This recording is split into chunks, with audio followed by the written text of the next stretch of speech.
Muy buenas noches, les damos la bienvenida a nuestra transmisión en Oxygen. Agradecemos que nos vean, agradecemos que nos sigan. Hoy tenemos a un invitado especial, es un amigo, Javier Rubalcaba. ¿Cómo estás, Javier? Muy bien, Emanuel. Gracias por la invitación.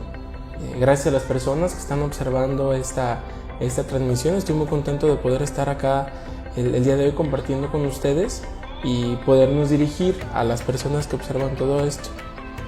¿Por qué nos acompaña Javier? Javier nos acompaña a presentarnos un proyecto que a mí en lo particular me ha gustado mucho. Es un colectivo. Así es. ¿Sí? Él es fundador del colectivo Tejiendo Nuestras Voces. Así es. ¿Qué es el colectivo Tejiendo Nuestras Voces? Muy bien, Emanuel. Tejiendo Nuestras Voces es un colectivo multidisciplinario. Colaboran en este colectivo 14 personas. En este momento somos 14 personas de perfiles como psicólogos, psicólogas y pedagogas, ¿sí? Es un equipo amplio. También cada persona tiene como un área de expertise. Si lo pudiéramos resumir de esta forma, habemos personas que nos dedicamos al ejercicio clínico, ¿sí? Hay personas que se dedican al trabajo en contextos educativos y también hay personas que han trabajado y que generan intervenciones a nivel comunitario. Entonces, en este equipo, la psicología y la pedagogía se unen, estas disciplinas se conjuntan y podemos generar estas intervenciones amplias en diferentes tipos de contextos, siempre desde una postura como colaborativa, ¿sí? Una postura que invita a las personas a ser copartícipes de las intervenciones, una postura, decimos nosotros, influyente pero descentrada. Bueno, entonces vas a explicar qué significa eso, pero a mí me gustaría comenzar porque nos platiques cuál es la historia del colectivo, ¿verdad? Todas los grupos, las personas que se reúnen para emprender algo tienen una historia. A mí me gustaría conocer, y yo creo que también al público le gustaría conocer, cuál es la historia de Tejiendo Nuestras Voces. Muy bien, les platico. Es una cosa maravillosa cómo surgió esta idea, este proyecto. Yo les digo a las personas siempre que les cuento que esto tiene que ver con una inspiración divina. Yo lo considero de esta forma porque es una idea que lleva muchos años cocinándose. No es algo que hubiera ocurrido al vapor ni de manera express, ¿no? Yo recuerdo cuando tenía 13 años, uno de mis mejores amigos es un sacerdote. Pero no es cualquier sacerdote, es un sacerdote que además es exorcista. Entonces, yo con 13 años, conociendo a un sacerdote exorcista, era como estar en un ambiente como muy poco usual para un adolescente, ¿no? Cuando yo platicaba con él, recuerdo mucho aquella ocasión, él me dijo: Javier, tú tienes una gran misión. En aquel momento yo pensaba que mi misión era convertirme en sacerdote. Yo tenía un deseo genuino de poder ayudar a las personas y yo pensaba que aquello podría ser, ¿no?, algo que me orientara para allá. Entro a la preparatoria, estuve en una preparatoria religiosa. Yo estudié con los hermanos maristas la preparatoria, pero terminando la prepa, entonces me doy cuenta que pues no, que el sacerdocio no era aquello a lo que yo me sentía como llamado, ¿no? Pero no sabía a qué estaba llamado todavía, ¿no? Duré un año y medio sin estudiar. Después entro a la licenciatura en psicología. Y en el momento en el que yo descubro la psicología me doy cuenta que ese era el escenario en el que yo quería desarrollarme y el escenario en el que yo quería encontrar como aquello para lo cual había nacido, ¿sí? De primero a quinto semestre, pues pasaron muchas materias y muchas cosas, pero nada que me llamara mucho la atención hasta que llego al bloque de psicología clínica. En el momento en el que yo llego al bloque de psicología clínica y descubro la terapia familiar, porque fue lo primero que yo descubrí, pues yo estaba maravillado, porque había encontrado un modelo terapéutico que tenía que ver con mi forma de ser, con mi personalidad, ¿sí? No un modelo terapéutico, que fuera lineal, ni que fuera cuadrado, ni que fuera patologizante, sino que era un modelo que observaba a las personas en la interacción, ¿no? Para mí fue como una joya que estaba por ahí oculta, ¿no? Y después, al final de la carrera, un poco después de haber salido de la carrera, pues descubro un modelo dentro de la terapia familiar que se llama terapia narrativa. en el 2016, agosto del 2016. ¿En la universidad lo descubriste? No, lo descubrí en el Parque Rojo. Sí, en el Parque Rojo. Miren, eso es muy interesante porque ya lo platicábamos fuera de cámara. En los programas de psicología no llegamos a ver algunos enfoques en psicoterapia que son más recientes. Así es. O que son de unos años, unas décadas para acá. Modelos de avanzada. Modelos de avanzada, que se llama. Entonces tú no lo descubres en la universidad, tú lo descubres en el Parque Rojo. Lo descubro en el Parque Rojo. Platícame esa historia. ¿Qué andabas haciendo en el Parque Rojo y cómo es que descubriste ahí un modelo de terapia? Sí, les cuento, es una historia muy curiosa porque todas estas cosas que me han ocurrido yo no creo que sean casualidades, ¿no? Son cosas que uno va causando. Yo descubro por ahí de finales del 2015 un grupo que se llamaba Círculo Sistémico de Guadalajara, un círculo autogestivo de estudios en terapia familiar que coordinaban unas personas, hombres y mujeres, que eran estudiantes o habían egresado de la licenciatura en psicología del CUCS. ¿Sí? Yo estudié en el centro universitario UTEG, entonces yo era el único de UTEG y de cualquier otra escuela que participaba del círculo. Todos y todas eran de la Universidad de Guadalajara. Ellos y ellas ya eran un grupo de amigos que llevaban un tiempo reuniéndose. Entonces, ¿y se reunían a qué? ¿A estudiar? A estudiar, así ¿O a hacer es. terapia? No, nos reuníamos a estudiar. La metodología del círculo era muy interesante, es algo que yo todavía hasta la fecha honro y valoro mucho, porque nos poníamos de acuerdo a través de un grupo de WhatsApp acerca de cuáles textos íbamos a revisar. Era una propuesta autogestiva. No teníamos un profesor y no teníamos una profesora, ni había ninguna persona con una expertise amplísima que nos estuviera conduciendo. Nosotros nos conducíamos de manera autogestiva. Entonces, en una de esas sesiones, nosotros reuníamos los sábados por ahí de las 6:30 de la tarde en diferentes lugares. Podía ser en los parques lineales que están junto al CUCS o acá en el Parque Rojo, pero específicamente cuando se trató de narrativa fue en el Parque Rojo. Y entonces leímos, en aquel momento revisamos, Medios narrativos para fines terapéuticos de Michael White y de David Epstein, el primer libro que existió de terapia narrativa. Antes ya había habido artículos, pero ese volumen fue la obra. Así es, el culmen, ¿no? Lo que despuntó e internacionalizó a la terapia narrativa, ¿no? En el momento en el que yo descubro medios narrativos para fines terapéuticos, para mí fue un boom. Yo les digo a las personas que en ese momento es como si me hubiera tronado una tacha, ¿no? Era algo indescriptible lo que yo experimentaba. No estamos promoviendo eso. No, nunca consuman nada de eso, ¿no? Es una metáfora. Esta parte se voló la cabeza. Como sí, se me voló la cabeza. Metafóricamente diciendo. Fue descubrir un mundo nuevo, ¿no? Un mundo nuevo, un mundo terapéutico nuevo, una forma de ver a las personas nueva y sobre todo una forma nueva de ver lo que ocurría en un proceso de terapia. ¿Sí? En aquel momento yo recuerdo mucho de lo que a mí me enseñaron en la universidad tenía que ver como con ser fiel a los modelos pioneros de la terapia familiar. Tradicional. Terapia estructural, terapia estratégica, terapia de Milán. Y bueno, así fue como a mí me formaron. ¿Sí? Estos modelos, claro que tienen lo suyo, claro que tienen un efecto en la vida de las personas y funcionan a nivel terapéutico dentro del espacio de la consulta.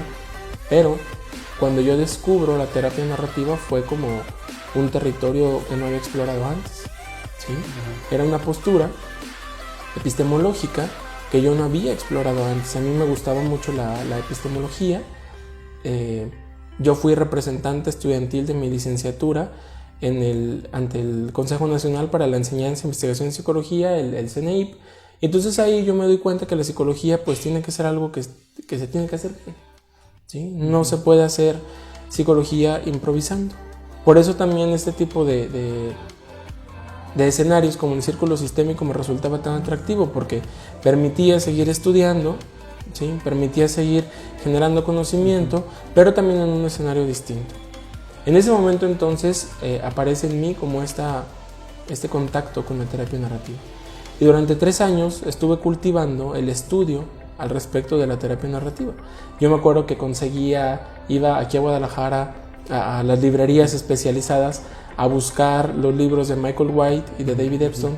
Algunas veces los encontraba, otras veces no, otras veces los tenía que conseguir por internet, pero poco a poco fui haciéndome de estos textos y leyéndolos y discutiéndolos, sobre todo con un amigo mío, Pablo Caballero, que formaba parte del círculo sistémico.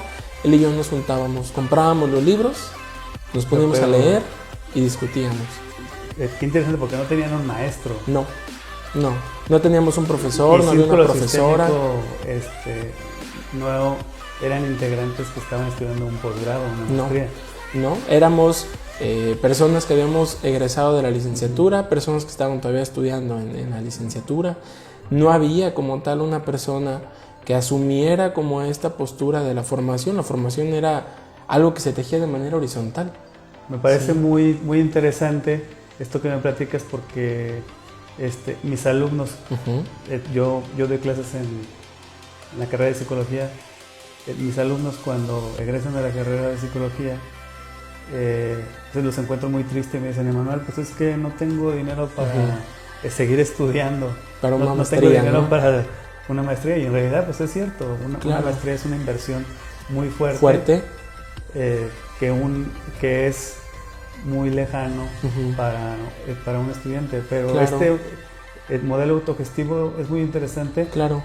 Y creo que es muy bueno que se pueda difundir como una forma de seguir haciendo o estudiando la psicología. Sí, al respecto de eso que tú mencionas, Emanuel, yo creo que uno no solo aprende en la universidad. La universidad es uno de los tantos escenarios que existen para aprender, ¿no? Y que bueno, la cultura en la que nosotros vivimos privilegia este tipo de escenarios, pero no quiere decir que solamente podamos aprender yendo a estudiar a una institución educativa, en una universidad o pagando un posgrado. No quiere decir que no sea interesante. Dices tú, es una inversión fuerte y es cierto, ¿no? Pero mientras que podemos generar esa inversión, existen otras formas, otros mecanismos para poder estudiar. Cuando yo encuentro eso en el círculo sistémico, pues para mí fue también como descubrir un modelo verdaderamente bondadoso para seguir aprendiendo. Porque nadie cobraba, a nadie le pagabas, no te cobraban por compartirte el material. Los compañeros y las compañeras conseguían los documentos, te los compartían por correo electrónico, por WhatsApp. ¿Sí? Una postura como una muy especie horizontal. de comunidad también. Una comunidad. Justo era eso, era una comunidad, porque además de reunirnos para estudiar, pues luego también nos reuníamos para convivir, para platicar, para discutir, no solo para estudiar. Sí, la botana. De repente tomar un refresco, cosas como esta, ¿no? Que alguien llevaba alguna situación para alguna botana a compartir, ¿no? A veces nos reuníamos en los parques, te digo, no, era un espacio público. Creo que también eso era bien importante del círculo autogestivo. Era también apropiarse del espacio que nos pertenece a todos y a todas. ¿Sí? Me da curiosidad preguntarte si en ese primer el grupo que estuviste, de círculo sistémico, hacían también intervenciones psicoterapéuticas, o era nada más estudio. Era solo estudio. Sí, había personas que ya tenían un escenario clínico en el que trabajaban con psicoterapia, y pues en ocasiones sí se compartían, ¿no? Como acerca de algún abordaje que se realizaba, pero como tal el grupo no tenía un escenario, ¿no? Era más bien como... ¿Y se lo plantearon en ese momento? No, de cuando yo estuve no recuerdo que lo hayamos planteado como que luego el grupo pudiera tener esto. ¿Por qué? Porque algunas de las personas que estaban en el círculo sistémico también formaban parte de un proyecto que se llama Genera Alternativas. Genera Alternativas es una asociación civil, y ellos y ellas sí específicamente trabajaban ofreciendo servicios de psicoterapia, algunas de las personas que ya eran egresadas. Okay. Pues mira, a mí me da curiosidad también preguntarte, porque cuando uno lee las intervenciones de los maestros, pues al final de la lectura te dan ganas de